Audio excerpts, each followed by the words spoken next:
Hey everyone, welcome to The Explainer. So today, we're looking at something that honestly caught a lot of us totally off guard. We're diving right into macOS 27, codenamed Golden Gate. Now, just a quick heads up, this is the beta version dropping this fall, but wow. Instead of the usual, tiny incremental tweaks we're kind of used to getting, we are talking about some massive leaps here. The scope of this update is just huge, and I'm super excited to walk you through the whole thing. You know, this quote right here, it perfectly captures this collective sigh of relief from Mac users everywhere. Let's be real for a second. When macOS 26 dropped last year, so many things just felt rushed, right? Kind of unfinished. It was pretty frustrating. But this new update, oh man, it feels like the polished fix we've absolutely been waiting for. It really is the version we should have gotten from day one. Okay, so let's dive into this and check out our roadmap for today. We're going to cover 1. Fixing the rush design, 2. The invisible search upgrade, 3. Siri finally gets good, 4. AI powers your apps, and 5. Next-level photo editing. All right, kicking things off with Section 1, Fixing the Rushed Design. It's pretty obvious Apple looked at last year's OS and collectively thought, yeah, we should probably fix that. When you look at these side by side, notice how sharp and snappy the visual changes are.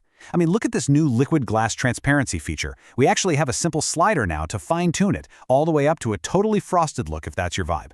The app icons, noticeably sharper, way more contrast, and they do this playful little pop when you click them. And honestly, I can't believe I'm actually saying this, but every single window on the OS now has the exact same tighter corner radius. Seriously, it is so incredibly satisfying to finally see that level of uniformity. And the sheer volume of these fixes, it just shows how many practical, day-to-day improvements are packed in here. Apple literally flashed this massive slide showing over 100 features and fixes across the whole software suite.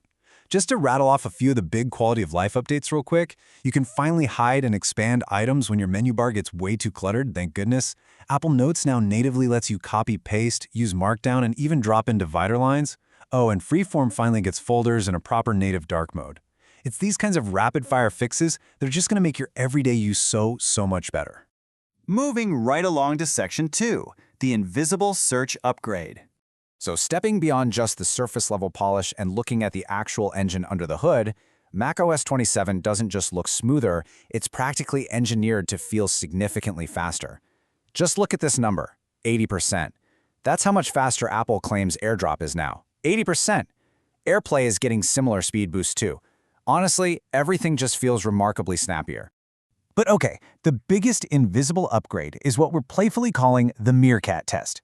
Here's the deal. The second you upgrade to Golden Gate, your Mac kicks off this massive background re-indexing of literally all your files, apps, emails, and iCloud photos. Search is getting a huge overhaul here.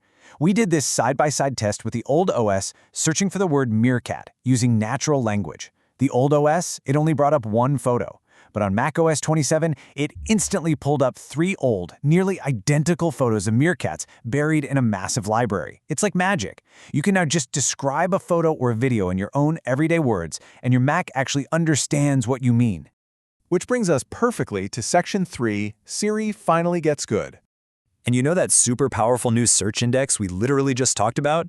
Well, that is the exact foundation the brand new Siri is built on. Just think about a prompt like this. Find the photo I took of a banana the other day and send it to Kevin. Guys, Siri is finally genuinely useful now because it actually understands your personal context. It's tapping into your files, your messages, your emails, the whole shebang on your Mac. It's no longer just lazily spitting out random Google search results at you.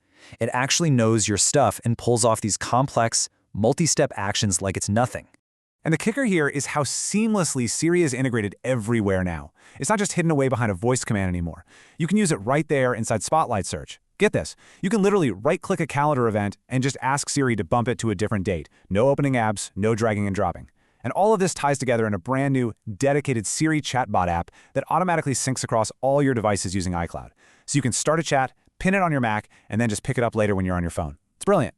Then, oh man, there's the new visual intelligence workflow. This is just fantastic. It goes like this. Step 1, hit Command-Shift-6. Step 2, grab a quick screenshot of whatever happens to be on your screen. And step 3, Siri jumps in and starts analyzing it instantly. So going back to our banana example for a second, you could snap a screenshot of a banana on some web page and instantly pull up its nutrition info, or kick off a reverse image search, or literally just ask Siri for more context about the picture. It automatically spots specific items right on your screen and helps you take action on them. But honestly, I think this next one might actually be my favorite new feature. You can finally change Siri's speaking speed. I know we've all been there, sharing that totally relatable frustration of just waiting and waiting for a computer voice to slowly finish a sentence when we're rushing to get out the door. Well, not anymore. You can customize the accent, tweak how expressive Siri sounds, and most importantly, crank up that speaking speed so it actually matches your pace. All right, Section 4, AI powers your apps. Because that chatbot interface, yeah, that's just the beginning. Apple is taking these real-world AI capabilities and injecting them directly into their native apps. Take the new Safari AI Builder, for instance. Safari has kind of historically lagged behind Chrome when it comes to the sheer number of web extensions available, right? Well, now, you literally just type a prompt for the extension you want, and the AI builds the whole thing from scratch.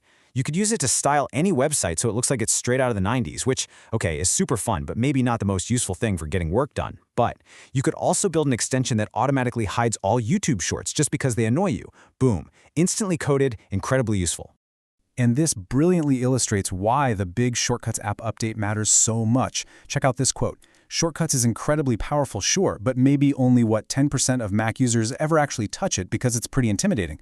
But now, you just type in a prompt describing the automation you're looking for, and the AI just automatically adds all the complex actions and variables for you. You can still go in and tweak it manually afterwards, of course, but this truly democratizes those complex workflows. It takes the ultimate power user tools of the Mac and makes them accessible to absolutely everyone. And that brings us to our final section, Section 5, Next Level Photo Editing. Now, injecting AI into photos is always a bit of a tightrope walk, right? You don't want it to look fake. But these new tools are seriously wild. First up, there's the new Expand Image capability, which realistically fills in the missing borders of a tightly cropped shot. Then, there's the Reframe tool. This one is crazy. It uses background separation to realistically change the actual camera perspective after the photo has already been taken. I will say, it's a little hit or miss right now in the beta, but when it works, and you don't overdo it, it works extremely well. It honestly feels like magic. And this kind of brings us full circle back to our theme of fixing those rush designs. Just look at this comparison of the cleanup tool. On macOS 26, look, let's just be honest, it was basically unusable. It usually just made a weird, blurry mess. But take the exact same photo, use the new cleanup tool on macOS 27, and it is a completely different story. It actually cleanly removes the subject without completely destroying the background behind it. It's just so deeply satisfying to see a tool finally work exactly the way it was originally intended to. Which leads us to our final slide today, and a bit of a provocative question I want to leave you with. Your Mac finally understands you, so what are you going to build with it?